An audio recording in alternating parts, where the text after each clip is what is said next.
The year is 1939. Europe is on the brink of war. German generals, studying the lessons of the First World War, know that modern battlefields will not be won by infantry alone. They need a weapon that can keep up with the rapid thrusts of blitzkrieg, smashing bunkers, silencing machine gun nests, and when necessary dueling enemy armor. What emerges from this doctrine is a strange-looking vehicle, the StuG III, or StuG III, not a traditional tank, but an assault gun, built on the chassis of the Panzer III. Its low silhouette makes it harder to spot. Its 75mm gun gives it punch, and its cost is far less than the heavier Panzers. To the German High Command, the StuG is a practical weapon. To the men who crew it, it is home, coffin, and weapon all at once. Inside a StuG, 5 men are crammed together. The commander, barking orders and scanning the battlefield. A gunner, eye pressed to the sight, waiting for the perfect shot. The loader, sweating as he rams heavy shells into the breech. The driver, hunched low, coaxing the machine across fields and rubble. The radio operator, ears straining through the static for the next command. There is no turret. To aim the gun, the entire vehicle must turn. The armor is thin compared to later war monsters like tigers or panthers. Yet in 1940 and 1941, the StuG is more than enough. The blitzkrieg crashes into France. StuGs rumble forward alongside panzers, their guns blasting apart French strongpoints. Infantry, once pinned down by machine gun nests, surge forward in their wake. German soldiers quickly develop respect for the squat vehicle. It is cheaper to build than a Panzer IV, yet the troops swear that wherever a StuG appears, the enemy line breaks. For the crews, victory comes at a cost. Heat builds inside the metal hull until uniforms cling to skin with sweat. The stench of oil and cordite hangs heavy. Yet morale is high. In the summer of 1940, many StuG Sonniers write in their journals with pride, "We are the spirit. Nothing can stop us." Operation Barbarossa. The German war machine turns east, and the StuG III rolls into the vastness of Russia. Here, its reputation grows. Against poorly coordinated Soviet forces in the early months, StuGs become reapers of the battlefield. Gunners learn to ambush Soviet armor, hiding behind ridgelines or in tree lines. The low silhouette makes the StuG easy to conceal. When Soviet tanks lumber into view, the German crews strike first. One veteran later recalled, "Through the periscope, I saw them columns of T-26s and BT tanks. They came like children into the sights. One shot, one kill, then another, then another. We thought we were invincible." The StuG III earns a new role. No longer just infantry support, it is now a tank destroyer. By 1942, the German army recognizes the StuG's potential. The gun is upgraded to the longer-barreled 75mm StuG 40, capable of destroying even the feared Soviet T-34. StuG battalions, once seen as support units, become independent armored groups. Commanders deploy them like scalpel blades, cutting through Soviet counterattacks. The crews grow cocky. Many believe that no Allied tank can withstand their guns. They nickname their vehicle the Panzerger's friend. Tank killers, ambush predators. In diaries, some commanders even dismiss the American Sherman, which they have only heard rumors about from the Desert War in North Africa. Another clumsy Allied design, one lieutenant scoffs in 1942, "It will burn like the rest." They have no idea how wrong they are. Life inside a StuG crew fosters deep bonds. The 5 men rely on each other utterly. A driver who jerks the machine at the wrong moment can ruin a gunner's shot. A loader who fumbles a shell can doom them all. Crews develop rituals. Some keep lucky charms bolted to the hull. Others paint kill rings on the gun barrel, tallying destroyed tanks. Many give their StuG nicknames: Iron Fist, Black Devil, Gretel. At night, they huddle outside the machine, brewing coffee over small fires, swapping stories, cleaning weapons. Each man knows the thin steel armor is the only thing between them and death. But even in these years of dominance, weaknesses show. The StuG has no turret. If flanked, it is vulnerable. Its armor, while sloped, cannot withstand the heaviest guns. And Soviet T-34s are appearing in greater numbers, faster than German industry can respond. Some StuG crews notice a new trend. For every Soviet tank they destroy, another to appear. German confidence remains, but unease grows. And then, in the West, word spreads of a new arrival on the battlefield. Reports from Rommel's Afrika Korps tell of strange, boxy American machines rolling into North Africa, the Sherman tanks. At first, the Germans laugh. Another Allied, inferior tank, they assume. But when the first StuG crews actually face Shermans in battle, their laughter dies quickly. A StuG commander in late 1942 writes to his wife, "The Americans are here. Their tanks are not beautiful. They look tall, awkward, like toys. But they come in great numbers, always more of them. We destroy them, yet still they advance. This is not like the French. This is something else." The StuG crews, once kings of the battlefield, are about to meet an opponent that will shock them, not because it is the most powerful, but because it is the most relentless. The story of StuG III dominance is about to give way to something new, the grinding, endless duels against the Sherman. In the deserts of North Africa, 1942, the dust swirls as the Afrika Korps prepares for another battle. German StuG III crews, seasoned by months of fighting the British, first glimpse the new American arrival, the M4 Sherman tank. To the Germans, it looks odd. Its hull is tall, its turret squat, its armor rounded in strange curves. Compared to the low, predatory stance of the StuG, the Sherman seems clumsy, almost ungainly. Some German officers laugh at its appearance. One writes in his diary, "The Americans send us this toy, it will burn like all the others." But soon the laughter fades. The first duels unfold under the blazing African sun. A StuG platoon waits in ambush, hulls dug into shallow positions, their long 75mm guns trained on the horizon. Through the shimmering heat haze, the Shermans appear 5, 10, 20 at a time. A German gunner squeezes the trigger. A Sherman erupts in flame. Another shell slams into a second target. For a moment, it seems the StuGs will have their easy victory. But the Shermans keep coming. For every tank destroyed, 2 more roll forward. Their radios crackle with orders. Their crews maneuver in unison. And then something unexpected happens. The Shermans survive hits that earlier Allied tanks never could. Some burn, yes, but others keep rolling, tracks grinding, guns firing back. A StuG loader mutters under his breath. They do not die so easily.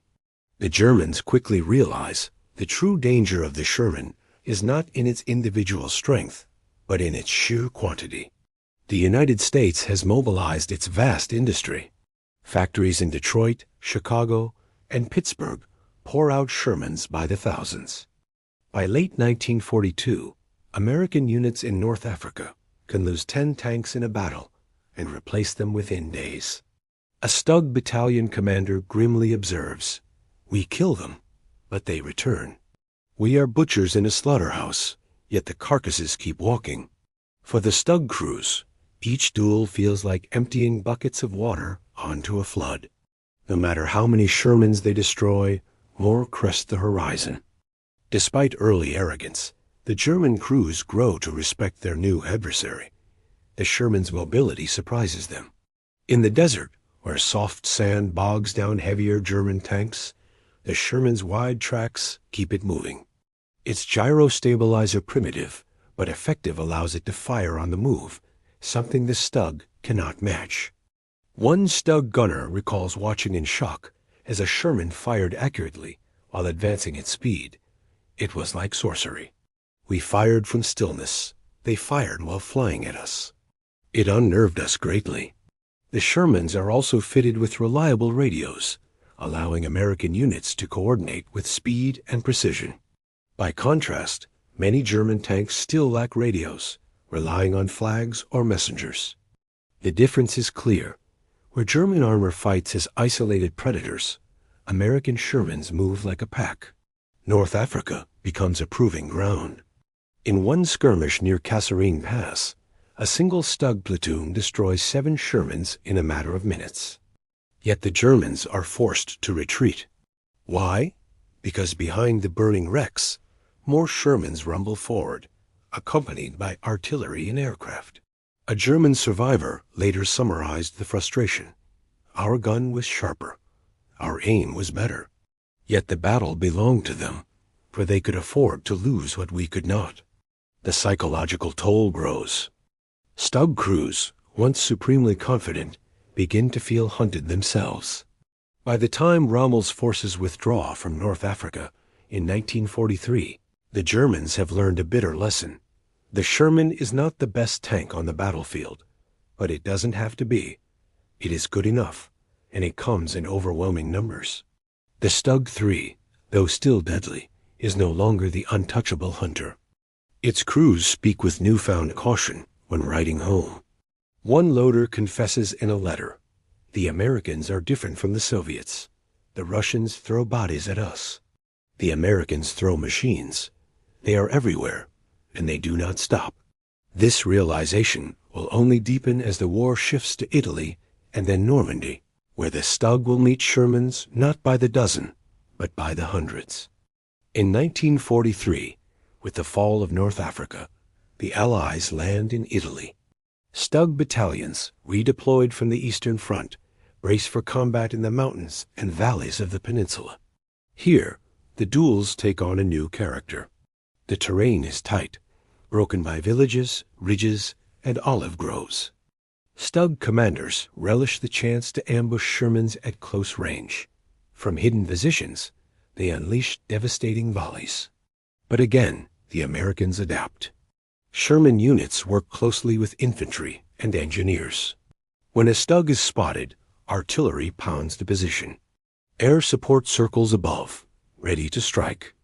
The StuG crews begin to feel as though they are fighting not just tanks, but an entire war machine aimed squarely at them. As 1943 turns to 1944, whispers spread among German armored crews. The Americans are fielding new versions of the Sherman better armored, with longer guns. In England, entire armies are gathering, preparing to storm Fortress Europe.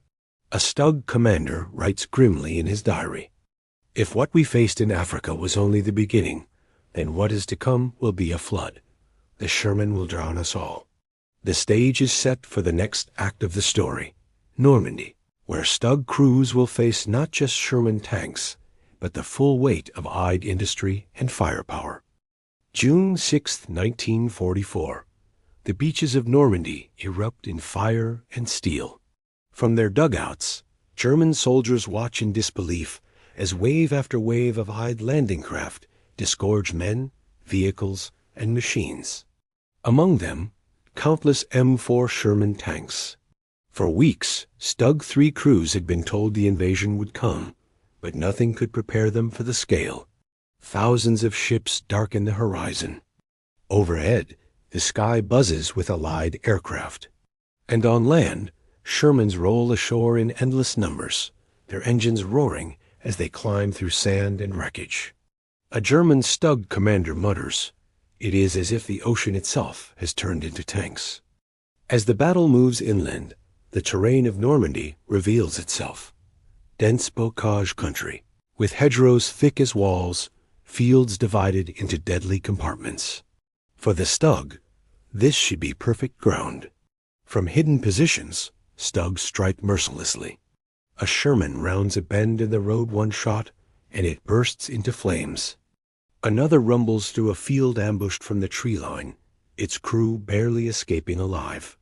German reports speak proudly.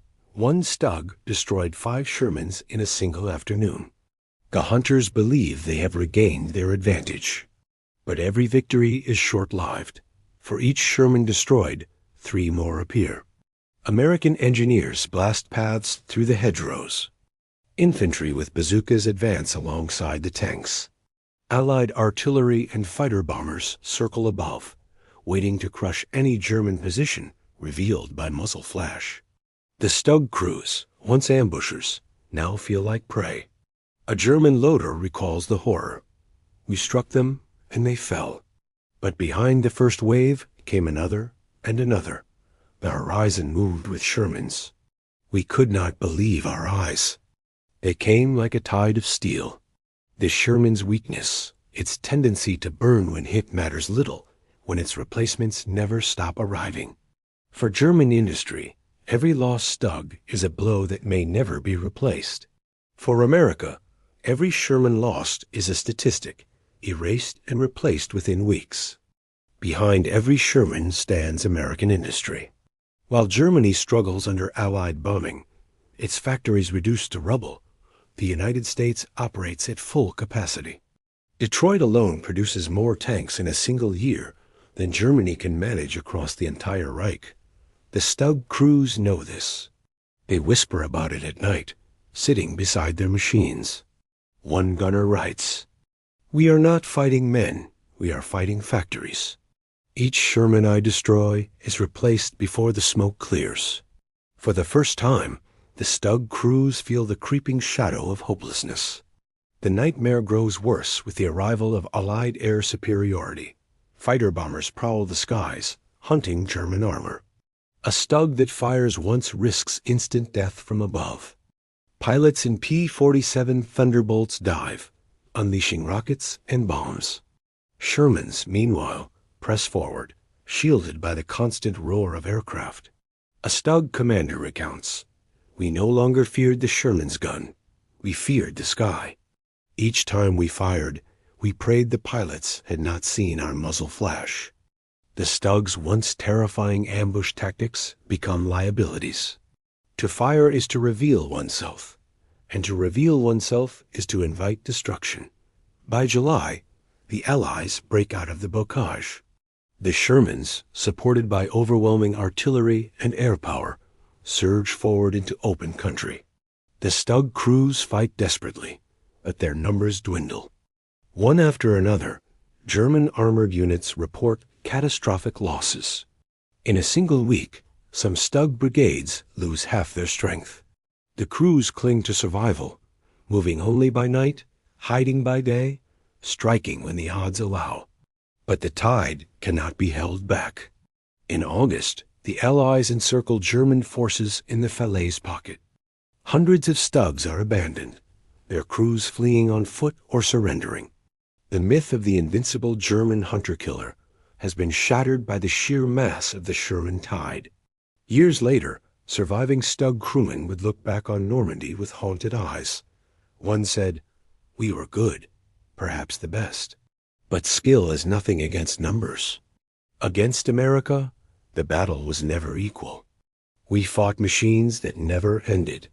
Another admitted, "At first, we mocked them. The Sherman was clumsy, tall, and weak. But it was like the sea. It drowned us all." The shock of overwhelming numbers had broken their spirit as much as their machines. By early 1945, Germany is collapsing. Cities lie in ruins, skies thunder with Allied bombers, and fuel is scarce. For the StuG III crews, the war has become a desperate retreat. The once proud hunters now lurk in shattered forests and bombed-out villages, waiting for the next clash. They know what comes. More Shermans, endless Shermans, rolling with infantry, artillery, and air cover. A StuG commander writes to his wife, "Each day we fight, knowing it is the last, not for victory, only for survival." In the ruins of Aachen, a lone StuG lies in wait. Its camouflage netting flutters in the winter wind. Down the street, the rumble of Shermans grows louder. The gunner steadies his sight. One Sherman rolls into view. He fires perfect hit. The American tank bursts into flames. The crew cheers. For a moment, they remember what it felt like to win. But then, the sound grows louder. Two Shermans appear, then 5, then 10. Shells slam into buildings. Infantry swarm the streets. The StuG reverses frantically, but a bazooka team finds its flank. The steel coffin erupts. For every ambush, the outcome is the same. 1, 2, perhaps even 3 Shermans fall, but then the tide drowns the hunters. From the Rhine to the Elbe, StuG brigades bleed themselves dry. Their weapons still bite Sherman wrecks, litter the roadsides. But the Americans have more. Always more. Crews fight on fumes, rationing ammunition and fuel. Some are forced to abandon their machines, blowing them up with charges to prevent capture. Others drive until the last drop of fuel is gone, then fight on foot. One survivor remembers, "We were ghosts, moving from one wreck to another. Each day fewer of us returned. Each day the Shermans came again." By spring, the Allies cross into the heart of Germany. Columns of Shermans roll through shattered villages, past burning farms, over broken bridges. Their crews are weary, but relentless. German civilians watch silently as StuG wrecks lie smoking at crossroads. Children climb on burned-out hulks, their playthings now the steel corpses of once feared hunters. A German officer admits, "The StuG was a fine weapon, perhaps our finest. But the Sherman was not a tank. It was a phenomenon. It crushed us with numbers, with logistics, with the sheer will of a nation that would not stop." April 1945, Berlin is surrounded. A handful of StuGs fight among the rubble. They duel Shermans at point-blank range in shattered streets. Some victories are still won. A lucky shell knocks out an American tank. The crew claps each other on the shoulder. But it is all in vain. Soviet armor presses from the east, American Shermans from the west. The StuG crews know the war is over. Still, many choose to fight to the last shot. In one final engagement, a StuG commander reportedly said over the intercom, "Gentlemen, we are already dead. Let us make them remember us." Minutes later, his StuG is destroyed by a Sherman's shell. When the guns fall silent, the fields of Europe are littered with steel corpses. Shermans, StuGs, Panthers, Tigers all burned and broken. But the story is clear. The StuG III, once the terror of Europe's battlefields, has been outmatched not by design, but by numbers. Survivors of the StuG arm, scattered and weary, look back with mixed feelings. Some speak with bitterness, others with respect. One reflects, the Sherman was not beautiful. It was not mighty, but it was everywhere. Against that, no weapon could stand. The duel between StuG and Sherman was more than a clash of steel. It was a battle of philosophies. Precision against mass, quality against quantity, tactical brilliance against industrial might. In the end, history records the victor not by the sharpest gun, but by the machine that could be built, repaired, and replaced without end. The Sherman carried the Allies across continents, through deserts, fields, and ruined cities, until the Reich lay in ashes. And the StuG? It remained respected, even feared, but ultimately doomed. The hunters were hunted, and the tide of Shermans swept them into history.